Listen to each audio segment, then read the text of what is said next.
সবাইকে জানাই শুভ সপ্তমী। সপ্তমীর অনেক অনেক শুভেচ্ছা ও ভালোবাসা জানাই আমার পুরো পরিবারকে। সবার খুব ভালো কাটুক সপ্তমীটা, খুব এনজয় করো কিন্তু পুজোতে। তো এদিকে দেখো সকাল সকাল ঘুম থেকে উঠে পড়লাম, আগে একটুখানি এক পশলা বৃষ্টিও হয়ে গেল।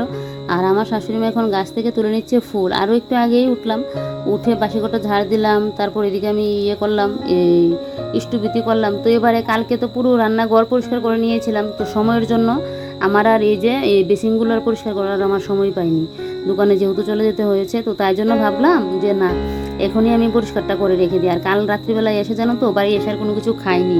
তোমার দাদাভাই সন্ধ্যাবেলায় টিফিন করে দিয়েছিল, বলেছিল এখন তো আবার নিরামিষ কদিন যাবত থাকবে। তো তাই জন্য তোমার দাদাভাই চপ পুরি সবজি এগুলো নিয়ে এসেছিলো। এগুলো খেয়ে আমার তো একদম পুরো পেট ভর্তি, তোমাদের দাদাভাইয়েরও সেম কন্ডিশন।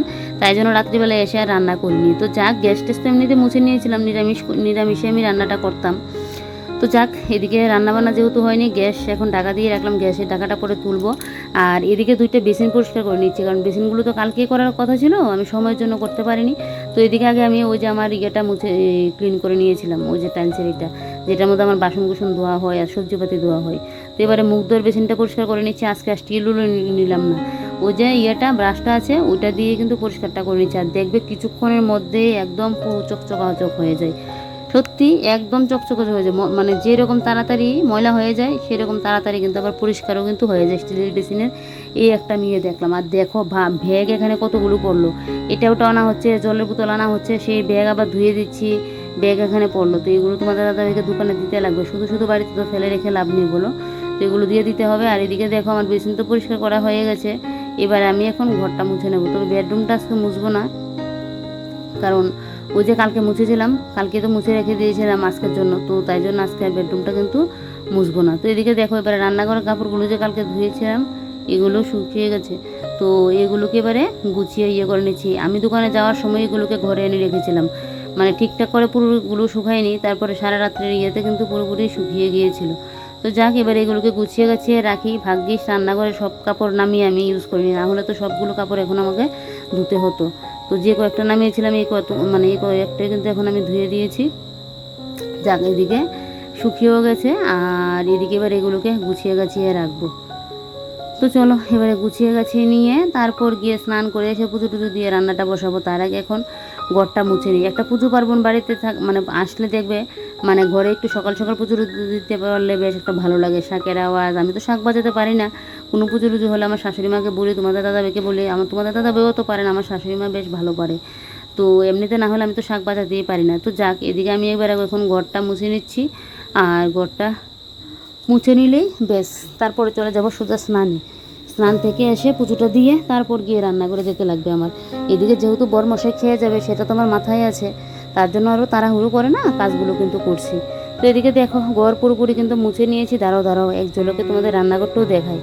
এই যে দেখো রান্নাঘর পুরো ক্লিন। আর গ্যাসের যে বার্নারগুলো আর চুলার এগুলো কিন্তু আমি এখানে লাগিয়ে নিয়েছি। আর দেখো বেসিনগুলো কি চকচকে করছে, পুরো যেন চকচক করছে। আর এদিকে দেখো স্টিলের বেসিনটাও চকচক আছে। এখানে মনে হয় 2টা না 3টা মতো ব্যাগ, এই ব্যাগগুলোকে এখন মানে আরেকটুখানি হয়ে গেলে, শুকিয়ে গেছে, জল টল হয়ে গেছে, তারপরেও এখন রাখবো না, একটুখানি রোদ লাগিয়ে এনে রেখে দেবো। আর এদিকে দেখো এবার বছরে তো পুজোর কেনাকাটা আমাদের কোনো কিছুই হয়নি, কোনো কিছুই আমরা পুজোর কেনাকাটি করিনি। কিন্তু গোপালের জন্য কিন্তু একটা ড্রেস নিয়েছি।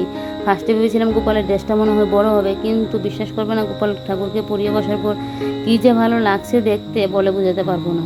আমার তো মনে হচ্ছে এক্ষুনি একটু কুলে নিয়ে আমি আদর করে ফেলি, এরকমটা মনে হচ্ছিলো। এদিকে এবারে দেখো পুজো টুজো দিয়ে পুজোর বাসনটা মেজে ঘষে এনে এদিকে এখন সিঁদুরটা পরে নিচ্ছি। সিঁদুরটা পরে নিয়ে তারপর গিয়ে রান্নাবান্নায় হাত দেবো সিঁদুরটা পরে নিয়ে। তো ওইদিকে দেখো এবারে টাওয়ালটা চুল থেকে খুলতে লাগবে, পুরো ভিজে হয়ে আছে। আর যেহেতু কাজ করব, চুল ভিজে রেখে আমি কাজও করতে পারবো না, এখন তো পুরো আমার দুনিয়ার কাজ। তো ওই যে চুল ছেড়ে অবস্থায় যে আমি কাজ করবো ওইটা আমার হবে না। এদিকে এখন চা খেয়ে নিচ্ছি, তোমাদের দাদাভাই চা খেয়ে নিল। আর আমার তো কোনো কিছু খেতে গেলে যে কি লেট করে খাই, তার উপর আগে ওই যে এই কাজগুলো করেছিলাম, সিঁদুর পড়তে গিয়েছিলাম, কোনটা করব কোনটা না এই করে কিন্তু আমি চাটা পরিয়ে খেলাম। তো চলো এবার আস্তে ধীরে চাটা খাই। চাটা দুর্দান্ত টেস্ট হয়েছে, চাটা আজকে আমার বর বানিয়েছিল চাটা। আমার তো সকালবেলা কাজেরই শেষ নেই। তো যাক, এদিকে এবার চাটা এখন খেয়ে নিচ্ছি। আর তোমার দাদাভাইয়ের সাথে কী যেন বক যেন করছিলাম। তো যাই হোক, এদিকে এখন চাটা খেয়ে সবজিটা কেটে রান্নাটা বসিয়ে দেব। গড়ে বাজার নেই জানো তো, আজকে করবে কালকে করবে, এই করে আর করা হচ্ছে না। আরও একটা কারণ হলো কেন বলো তো, ওই যে দোকানে যখন যেহেতু লোকজন থাকে, বেরোনোর সময় হচ্ছে না। দোকানে গেলে আমার সকাল থেকে রাত যে কীভাবে হয়ে যায় আমি নিজেও বুঝতে পারি না। তোমাদের দাদাভাইকে বলবো কি, মানে কীভাবে যে সময় মানে হয়ে যায়। ওই যে লোকজন আসে, কাস্টমার আসে, সে করে না, আর আমাদের বাজার করা হচ্ছে না। তো তোমাদের দাদাভাইকে বললাম আজকে করতে হবে না, কালকে করলেও আমার হবে। আজকে ঘরে যা আছে তা রান্না করে নেব, দেখা যাক কি করতে পারি। আর মহিলারা পারে না কি বলো, সব কিছুই পারে, তবে একটা বাঁধাকপি আছে ঘরের মধ্যে, দেখা যাক কি করতে পারি। তার আগে এখন আমি ভাতটা বসিয়ে দেবো, না হলে আমার বরটা আবার খেয়ে যেতে পারবে না। আমার যতই অসুবিধা থাকুক, আমার বর যদি বাড়ি থেকে ভাত না খেয়ে যায়, আমার মাথা পুরো গরম হয়ে থাকে, ভাত যদি না খেয়ে যায়। এদিকে দেখো এবারে সবজিটা কেটে নিচ্ছি। বাঁধাকপি যেহেতু অর্ধেকটা আছে, সেদিন অর্ধেকটা তরকারির মধ্যে দিয়েছিলাম, তো এই অর্ধেকটা বাঁধাকপি রান্না করে নেবো, কারণ আমার বর মশাই আবার বাঁধাকপি খেতে খুব পছন্দ করে। তো তাই জন্য বাঁধাকপিটা কেটে নিচ্ছি। আজকে আর আলাদা করে ভাবটা দেবো না, একটুখানি বাঁধাকপিটাকে একসাথে আলু টালু কেটে একদম বসিয়ে দেবো। আর এদিকে আলুও কেটে নেবো। আর বাঁধাকপি তো আমি অত মানে কুচি করতে পারি না, বাঁধাকপি কি কোনো শাকে আমি অতটা কুচি করতে পারি না। তো যতটুকু হচ্ছে ততটুকু কুচি করছি। তো চলো এক ঝলকে দেখিয়ে দিই কী কী কাটাকুটি হয়েছে। এদিকে পটল নিয়েছি পাতলা করে কেটে, 3টা পটল ছিল, ভাজি করলে 6 পিস হবে, এটা দিয়ে খাওয়া হবে না, তাই জন্য পাতলা করে নিয়েছি। একটুখানি ফুলকপি ছিল, এটাকেও কেটে নিয়েছি। এখানে বাঁধাকপি আর আলু একসাথে কেটে নিয়েছি, আর এখানে আলু আর টমেটো কেটে নিয়েছি। তোমাদের দাদাবার জন্য হবে ভাজি, আর এদিকে বাঁধাকপির শাক, আর আমার জন্য হবে সাদা আলুর চচ্চড়ি। এটা আমি ইউটিউব দেখে রান্নাটা শিখেছি, বেশ ভালো লাগে খেতে, তবে এটা রুটি পরোটার সাথে আরও বেশ ভালো লাগে। তো ঘরে না কোনো কিছু না থাকলে না, শুধু টমেটো আর আলু থাকলে ব্যাস, এটা দিয়ে আমি রান্নাটা করে ফেলি। আমার বর খাবে, বড় পছন্দ করে, তবে ও বেশি খাবে না। এদিকে তেলের প্যাকেটে মানে তেলও শেষ হয়ে গেল। তো এইদিকে এখন ওই বোতলটার মধ্যে তেলটা নিয়ে নিচ্ছি। রান্না করতে এসে যদি দেখি এটা নেই ওইটা নেই, আমার যা বিরক্ত মানে লাগে বললে বিশ্বাস করবে না, এত পরিমাণে বিরক্ত লাগে। তাই যখন যেটা আমার চোখের সামনে পড়ে ততক্ষণেই কিন্তু আমি এগুলোকে একদম মানে পুরো ভর্তি করে রেখে দিই। এদিকে মশলা খালি হয়ে আছে, তেল খালি হয়ে আছে, আমি সাথে সাথে কিন্তু ভর্তি করে নিই। তো যাক চলো এবারে রান্নাটা বসিয়ে দিই। দুদিক দিয়ে কড়া বসিয়ে দিয়েছি যাতে রান্নাটা আমার তাড়াতাড়ি হয়ে যায়। আমার মাকে দেখতাম আগে সবসময় একটার মধ্যে চুলোর মধ্যে রান্না বান্না করবে। মার নাকি দুদিকে বসালেও সুবিধা হয়ে যায়, কোনটা করবে কোনটা না, সব কিছু হলো অভ্যাস, জানো তো, অভ্যাস যেভাবে করবে। আর এখন তো মা পারেই না, বাবুকে সব করতে হয়। আর আমার তো এখন অভ্যাস হয়ে গেছে, এভাবে করতে করতে দুদিক দিয়ে না বসালে যেন আমার রান্না তাড়াতাড়ি হয় না। ওই যে আস্তে ধীরে করে রান্না করব, এটা আমার দ্বারা হয় না। আমার দুদিকে বসিয়ে রান্না একদম কতক্ষণ আমি নামিয়ে নেব, আমার হলো গিয়ে এরকমটা। তো যাক এদিকে দেখো দুদিক দিয়ে বসিয়ে দিয়েছি, আর জানলাটা খুলে দিয়েছি। এখন যে আমি ওই বাঁধাকপিটা দেবো, সেই তো একটা ধোঁয়া উঠবে, তো এটা না হলে ঘরের মধ্যে থাকবে, তো তাই জন্য জানলাটা কিন্তু খুলে দিয়ে দিলাম। এবার আবার জানলাটা লাগিয়ে দেবো। আর এখানে তো মশলার মধ্যে আমি আদা এই গ্রেট করে নিয়েছি, আর এদিকে জিরের গুঁড়ো, ধনের গুঁড়ো, লঙ্কা, কাঁচা লঙ্কা কয়েকটা, এতটুকুই। আজকে বাটাবুটি করে মশলা দিলাম না। এদিকে ভাজা হয়ে গেছে পটল আর কয়েকটা ফুলকপি, তোমার দাদাভাইকে দিলাম ভেজে। আর গরম গরম ভাত, ধোয়া ওটা ভাত। আমার বর আবার না শীতকালে গরম ভাতটা ঠিকঠাক আছে, তারপরও ও কোনো সময় যে ধোয়া ওটা ভাত এটা আমি হাত দিয়ে ধরে খেতে পারবে, ওইটা তোমাদের দাদাভাই পারেই না। কিন্তু ওর এরকম গরম ভাত দেখলে নাকি রাগ উঠে যায়। আমার শাশুড়িমা বলবে কি, আমার শ্বশুরও নাকি এরকমটা করতো, তোমাদের দাদাভাই বাবার কথা বলছি। তো আমি তো বিয়ে হয়ে মানে তোমাদের দাদাভাইরা যখন কোন ক্লাসে মাধ্যমিক দিয়েছিল না, 11-এ পড়তো, তখনই আমার শ্বশুর নাকি মারা যায়। আমার মানে শুনলাম যে, তো বলতো এরকম নাকি ভাত খেতে পারতো না। ওই যে বলে একটা অভ্যাস, বংশের যে একটা ইয়ে থাকে, এরকম একটা ইয়ে। গরম ভাত তোমাদের দাদাভাইও খেতে পারে না এরকম। হাতে যদি গরম ছেঁকা লেগে যায় না ভাত ধরতে গিয়ে, সেই রাগ উঠে যাবে এরকম। তো যাক আলুর চচ্চড়িটা দিকে বসিয়ে দিয়েছি। আর আমার জন্য এই যে বড়াগুলো মক্কান হয়ে গেছে, আমি এখন বসে পড়বো খাওয়া দাওয়াটা করতে। খাওয়া দাওয়া করতে করতে এদিকে আমার আলু চচ্চড়ি কিন্তু ভাজাভুজি হয়ে যাবে। তো চলো আর দেরি না করে এখন খাওয়া দাওয়াটা শেষ করে নিই। শুভ সপ্তমী, সপ্তমীর অনেক অনেক শুভেচ্ছা ও ভালোবাসা জানাই আমার পুরো পরিবারকে। তো সবার খুব ভালো কাটুক সপ্তমীটা। আর এদিকে আমি রান্না বসিয়ে দিলাম। কালকে যেহেতু কদিন যাবত ঠিকঠাক ঘুম টুম হচ্ছে না, কাল রাত্রিবেলায় ঘুমোতে ঘুমোতে সেই মনে হয় 2টা বাজলো, কারণ বাড়িতে তো আসলাম তখন মনে হয় 1:30 বাজে। তো সকালবেলায় তো এদিকে হয়েছিল বৃষ্টির জন্য মনে হয় আরও ঘুমটা চাপলো। উঠে দেখি 8টা বাজতে 5 মিনিট বাকি, আমি যখন চোখে মুখে পড়তে দেখছি না। আর কালকেই তো বেডরুমটা পুরো পরিষ্কার করে নিয়েছিলাম মুছে টুছে। আমি জানি সকালবেলায় উঠে ঘর দোর মুছে স্নান করে পুজো দিয়ে এসে রান্নাবান্না লেট করে করলে ও খেয়ে যেতে পারবে না। তাই জন্য কালকেই কী করলাম, আমি আমার সুবিধা মতো করে না কাজগুলো করে রাখি। তো কালকে বেডরুমটা পুরো ক্লিন করে নিয়েছিলাম, রান্নাঘরও পুরো ক্লিন, শুধু 2টা বেসিন ছিল সময়ের জন্য পারিনি, আর ঘরটা মোছা হয়নি। তো সকালে উঠেই আগে বাসি ঘরটা ঝাড় দিলাম, দিয়ে এসে তারপর ইয়ে করলাম, এই 2টা বেসিন পরিষ্কার করলাম, তারপর এদিকে ঘর দোর মুছলাম। তারপর তো দেখলি স্নানে গেলাম, স্নান করে এসে পুজোটা দিয়ে রান্নাবান্না করলাম। ওইদিকে খেয়ে চলে গেল। আর রান্নাবান্না বাঁধাকপির শাকটা হয়ে গেল, আর ভাজাটা করে দিয়েছি, নামিয়ে নিলাম। এখানে বসিয়েছি সাদা আলুর চচ্চড়ি। তো এটা হোক, এখন আমি আগে সকালে খাওয়া দাওয়াটা করি, তারপর এদিকে ওই ঘরে গিয়ে আবার কাপড় চোপড়ও কালকে ধুয়েছিলাম, শুকিয়েছিল, ওইগুলো গুছানো হয়নি, সময়ের জন্য এগুলো আর করতে পারছি না। তো এগুলোকে এগুলো গুছাবো, আগে রান্নাটা শেষ করে নিই, তারপর গিয়ে গুছাবো। এদিকে তো আবার দোকানে যেতে লাগবে, আর তার উপর আজকে হলো গিয়ে আমাদের এখানে বাজার বার। তবে অন্য দিনের মতো লোকজন হবে না আজকে, যেহেতু আজকে তো প্রথম পুজো। তারপর আমাদের এখানে না বিলষষ্ঠী, সপ্তমী এই দিনগুলোতে কিন্তু লোকজন হয়, আর তার উপর পড়েছে বাজার বার। এদিকে ঘরে সবজি পাতিও নেই, ফ্রিজে শুধু মনে হয় কুমড়ো আর যেন কী আছে। তো সবজিও আবার আনতে লাগবে। তো তোমাদের দাদাভাইকে ব্যাগটা দিয়ে দিলাম, আমি গেলে তোমাদের দাদাভাই গিয়ে আনবে সবজি। তো এখন যা ছিল তাই রান্না করলাম, ছিল পটল ছিল, তারপর ছিল বাঁধাকপিটা ছিল, ওইগুলো রান্না করেছি। তো চলো এবার করে নিই। আর আমাদের বাড়ির সামনেই তো পুজো পাড়ার, আর মাইকের শব্দে না কথা বললেও জানি না কপিরাইট চলে আসবে কিনা, না হলে এগুলোকে আবার মিউট করতে লাগবে। দুদিন যাবত কোনো ব্লগ শেয়ার করতে পারছি না, শর্ট ব্লগ তোমাদের সাথে শেয়ার করছি, কারণ ওই যে সময় পাচ্ছে না এডিটিংয়ের জন্য, তাই। তো দেখি কাল পরশুর দিকে থেকে আবার দিতে পারি কিনা। তো চলো এবার আমি খাওয়া দাওয়াটা এখন করে নিই। প্রত্যেক দিন একটু একটু করে রাখি না কেন, তারপরেও যেন আমার সংসারের কাজের শেষ হয় না। এই যে এখানে আমি দাঁড়িয়ে দাঁড়িয়ে রান্নাবান্না করি, মশলাপাতি নেই, এই জায়গাটার মধ্যে গুরুগাড়ি পড়ে। তাই জন্য যত ভাবি এই কাজগুলো না করব, যে না এই জায়গাটা আজকে করবো না, কালকে আবার করব, এই জায়গাটাকে আমার প্রত্যেক দিন করতে লাগে। যতই ভাবি করবো না সেই কিন্তু আমাকে আবার করতে হচ্ছে। ভাগ্যিস কালকে রান্নাঘরের কাজগুলো শেষ করে নিয়েছিলাম, না হলে কীভাবে যে আমি কি করতাম আমি বুঝে উঠতে পারছি না। এদিকে বেডরুম মুছামাছি করে পরিষ্কার করা, এদিকে রান্নাঘর পুরো পরিষ্কার করা, কীভাবে যে কী করতাম। আর ওই যে পৌষ পার্বণ আসলে, চৈত্র সংক্রান্তি আসলে, তখন তো দোকানে যেতে হয় না, তখন আবার আমি আমার মতো করে আস্তে ধীরে করে কিন্তু কাজগুলো করি। তো যাক, এবারে দেখো সোফার উপরে কী পরিমাণে কাপড় পড়েছে। এগুলো যে কালকে ধুয়েছিলাম, কালকে বলছি ধুয়েছিলাম যে কালকে বলছি না, কালকে যে ধুয়েছিলাম, এগুলো তো আর আমার গুছানোর টাইম নেই। তো এখন আমাকে গুছাতে হচ্ছে, মানে আগের দিন কাপড় ধুয়ে দিয়ে শুকিয়ে গেলে সোফার মধ্যে এনে ফেলে রাখি, পরের দিনকে এগুলোকে আমাকে গুছিয়ে নিতে হচ্ছে, কিছু করার নেই। তো এদিকে দেখো এবার এই যে এগুলোকে গুছিয়ে গাছিয়ে রাখবো। আর কটা দিন, তারপর তো আর কটা দিন না, মানে আজকে তো সপ্তমী, কালকের দিনটা, তারপরেই আমার আর মানে দোকান ডিউটি আর করতে লাগবে না।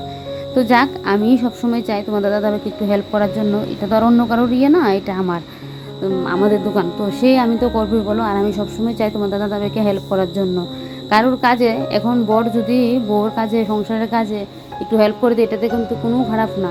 আর এদিকে বরের কাজেও যদি আমি বরকে একটু হেল্প করে দিই, এটাতেও কিন্তু খারাপ না, বরং দুজনের মধ্যে এটা আরও ভালো থাকে, আমি মনে করি একসাথে কাজ করলে। তো যাই হোক, বাদ বাকি কাপড়গুলো গুছিয়ে নিলাম, নিয়ে এদিকে বিছানাটা ঝাড় দিয়ে নিয়েছি। বিছানাটা ঝাড় দিয়ে এবারে সুকেশ টুকেশটা একটু মুছে নেব।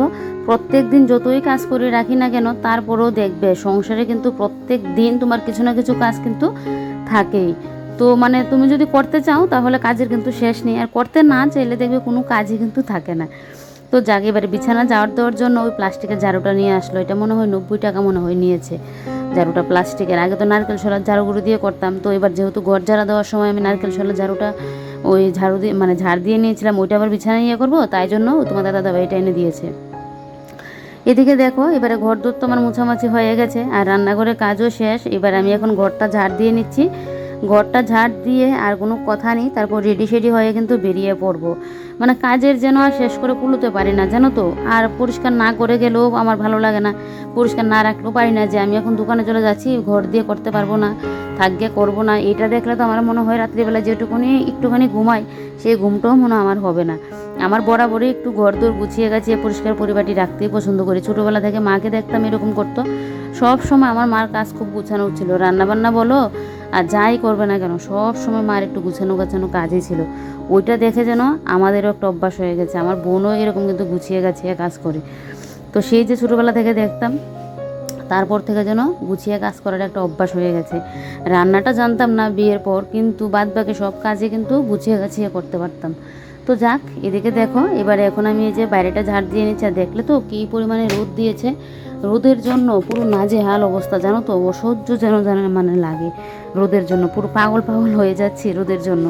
একটু ঠান্ডা ঠান্ডা ভাব থাকলে ভালো, তবে বৃষ্টিটা না হলেই ভালো, কারণ বৃষ্টি হলে এখন পুজোটাই পুরো মানুষের মাটি হবে, আর ব্যবসা তো পুরো একদম লস হয়ে যাবে সবার। কারণ এখন যদি বৃষ্টিটা হয়, এমনিতে কদিন যাবত বাজার দিয়েছিল না, আর এখন তো পুরো বাজারের এখন বৃষ্টি হলে তো শেষই। তো যাই হোক, চলো এবারে এখন এই জায়গাটা আমি একদম ঝাড়ু টাড়ু দিয়ে নিলাম। আর কতদিন যাবত গাছগুলো ঠিকঠাক করতে পারছি না, যাক আর কটা দিন, তারপর আস্তে ধীরে করে গাছ টাছ করতে পারবো। সেদিন আবার গাছের ওষুধ স্প্রে করে দিয়েছি, গাছগুলো দেখছি একটু একটু মরেও গেল। ওই যে আগাছা উঠে থাকে এগুলো, তবে কয়েকটা দুব্বো গাছ লাগাতে লাগবে, দুব্বো গাছ নেই এখন, পুজো দিতে গেলে আমার যা অসুবিধা হয়। তো এদিকে দেখো এবারে ঝাড়টা দিয়ে এসে হাত মুখ ধুয়ে এবারে রেডি হয়ে গেলাম। আর আজকে সাদা ড্রেসটা পরেছি, অনেকদিন বাদে পরেছি। তোমাদের দাদাভাই একবার নিয়ে এসেছিলো এই ড্রেসের পিসটা, এখনকার না, এটা অনেক দিন আগেরই। তোমাদের দাদাভাই যখন ওই যে কলকাতা গিয়েছিল তখনই এনেছিল। তারপর এটা এরকমভাবে বানিয়েছি। তো এদিকে টোটোতে উঠে পড়লাম। আর এদিকে এই যে ব্রিজ, আমাদের বাড়ি থেকে গেলেই তো সামনে একটা ব্রিজ পড়ে। আমাদের বাড়ি হলো নেতাজি নগর, ব্রিজটা পেরোলে হলো গিয়ে শান্তিনগর। এইটুকুনি থেকে এইটুকুনি জায়গা কত যে নাম। তো যাক, আকাশটা দেখতে বেশ ভালো লাগছে। এরকম আকাশ দেখলেই মনে হয় মা দুর্গা এসেছে এরকম, আরও আকাশটা একটু অন্যরকম থাকে। তবে যাক, আকাশটা দেখতে, চারিদিকটা দেখতে সবুজে সবুজ, বেশ কিন্তু ভালো লাগছে। তো চলো এবারে দোকানে গিয়ে আবার তোমাদের সাথে দেখা হচ্ছে। আর এদিকে দেখো চারিদিকে কত দোকানপাট নিয়ে বসেছে। এখানে তো বসবে, এখানে মনে হয় জিলিপির দোকান নিয়ে বসবে। অবশ্যই তোমাদেরকে পুজোতে যখন বেরোবো ওই জায়গাটা দেখাবো। তো যে রেস্টুরেন্ট খুললো গো, দুই দিক দিয়ে শুধু দোকানে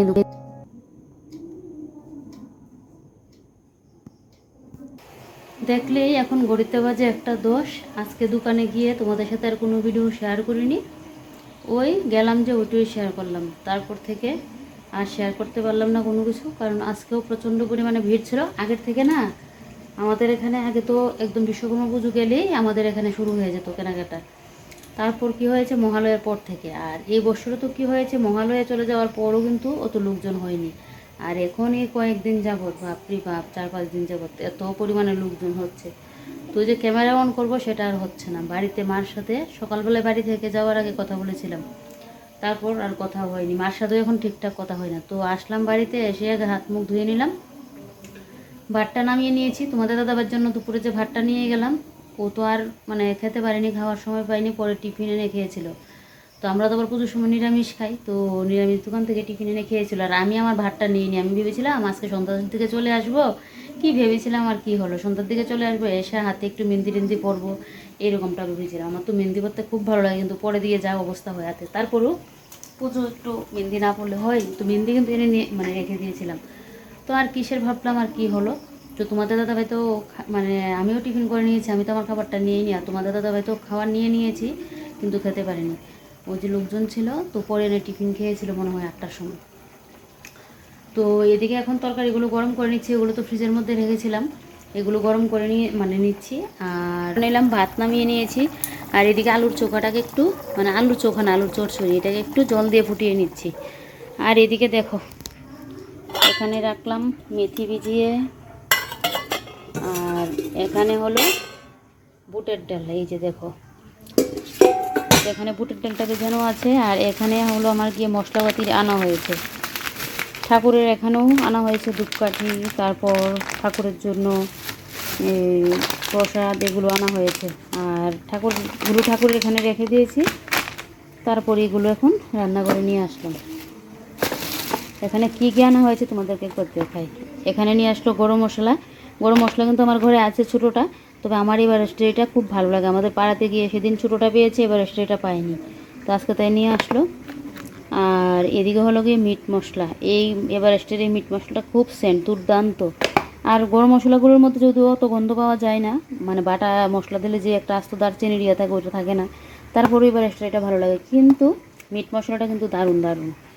এদিকে নিয়ে আসলো এই যে জিরের প্যাকেট, জিরে আমার ঘরে একটু একটু আছে, তারপরও প্যাকেটগুলো আনা হয়ে গেছে। জিরের প্যাকেট নিয়ে আসলো এখানে। আর এখানে নিয়ে আসলো ধনের গুঁড়ো, আর এখানে হলো লঙ্কার গুঁড়ো। তো এগুলোকে এখন গুছিয়ে গাছিয়ে রাখবো। পা ব্যথা করছে, শরীর ইচ্ছে হচ্ছে না কোনো কিছু করি। তো এখন তরকারিটা নামিয়ে বাসনগুলো ধুয়ে নেবো। তোমাদের দাদাভাই একটু রেস্ট করছে, কারণ কারোরই তো শরীর আর ভালো লাগছে না, কদিনের পরিশ্রম। আমার চোখ মুখগুলো দেখো কীরকম হয়ে গেছে, চোখ যেন পুরো ভিতরে ঢুকে গেছে এরকম। কালকে আবার তো অষ্টমী পুজো, তো কালকে আবার নেবো অঞ্জলি। আমাদের তো বাড়ির সামনেই পুজো, অঞ্জলি নেবো। তো তার আগে সকাল সকাল রান্নাবান্না করতে লাগবে, তারপর অঞ্জলি নিয়ে তোমাদের দাদাভাইয়ের জন্য খাবার নিয়ে দোকানে যেতে লাগবে। তো দেখা যাক, কালকের ব্লগে সবটা শেয়ার করব। আর ব্লগ তো কন্টিনিউ করেই রাখছি, যাচ্ছি, কিন্তু ব্লগ আর এডিটিংয়ের জন্য ব্লগ আর শেয়ার করতে পারছি না। এখন এসে কি রান্না করব, খাবো, না ভিডিও এডিটিং করবো বলো, তাই জন্য আর করছি না। তো চলো আজকের ব্লগটা এখানেই শেষ করছি। তোমরা সবাই ভালো থেকো, সুস্থ থেকো, সাবধানে থেকো। Bye bye.